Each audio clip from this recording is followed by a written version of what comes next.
रामपुर गांव के बाहर एक पुराना पीपल का पेड़ था, जिसके बारे में कहा जाता था कि वहां डायन का साया है। कोई भी रात में उस रास्ते से गुजरने की हिम्मत नहीं करता था। जब भी कोई उधर जाता, अजीब सी सरसराहट सुनाई देती, जैसे कोई फुसफुसा रहा हो। गांव के बुजुर्ग कहते थे कि यह चमेली की आत्मा है, जिसे सालों पहले जिंदा जला दिया गया था। हर पूर्णिमा की रात लोग उसके रोने की आवाज सुनते थे। जिसने भी उसे देखने की कोशिश की, वो या तो पागल हो गया या फिर कभी वापस नहीं आया। बहुत साल पहले चमेली गांव की सबसे खूबसूरत लड़की थी, लेकिन लोग कहते हैं कि वो तांत्रिक विद्या जानती थी। गांव के जमींदार रघुनाथ को लगा कि चमेली को गुप्त खजाने का रहस्य पता है। लालच में आकर उसने चमेली को काले जादू के आरोप में जलवा दिया। मरने से पहले चमेली ने शाप दिया, तुम सब चैन से नहीं रहोगे, मैं लौटूंगी। और फिर भयंकर चीखों के साथ वो आग में समा गई।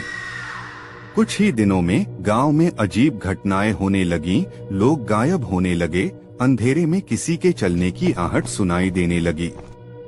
जिसने भी चमेली का नाम लिया, उसके घर में अशुभ घटनाएं होने लगी। गांव के 3 दोस्त अजय, रोहित और समीर इन कहानियों को सिर्फ अफवाह मानते थे। वे बहादुरी दिखाने के लिए पूर्णिमा की रात पीपल के पास जाने की ठान लेते हैं।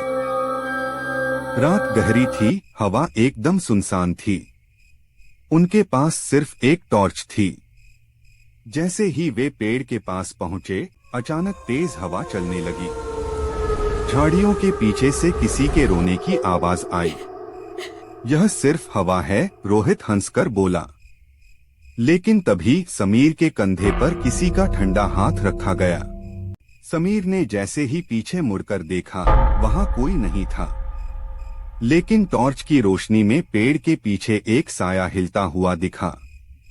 तभी एक भयानक चीख गूंजी, इतनी डरावनी कि तीनों के होश उड़ गए। उन्होंने भागने की कोशिश की, लेकिन उनके पैर जमीन में धंसने लगे, जैसे कोई उन्हें खींच रहा हो। अचानक टॉर्च बंद हो गई।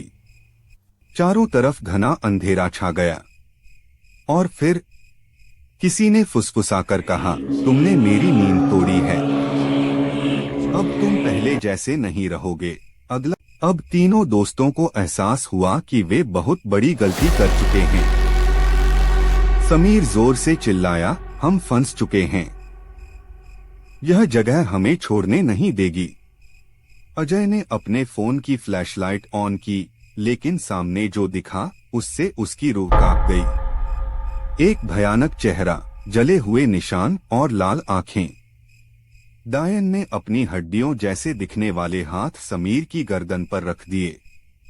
समीर की आंखें सफेद हो गईं और वह झटके से हवा में उठने लगा। रोहित और अजय चीखते हुए भागे, लेकिन उनकी परछाइयां उनके साथ नहीं भागी। किसी तरह अजय और रोहित गांव वापस पहुंचे। लेकिन जब वे पहुंचे तो गांव के लोग घबरा गए। एक बुजुर्ग ने कांपती आवाज में कहा, तुम बचकर तो आ गए, लेकिन तुम्हारी परछाइयां कहाँ हैं? अजय और रोहित ने जमीन की तरफ देखा और सन्न रह गए, उनके शरीर की कोई छाया नहीं थी। तभी पीछे से फुसफुसाने की एक आवाज आई, अब तुम भी मेरे जैसे हो। अचानक हवा में समीर की हंसी गूंज उठी। कहानी खत्म नहीं हुई, कहानी अब शुरू हुई है।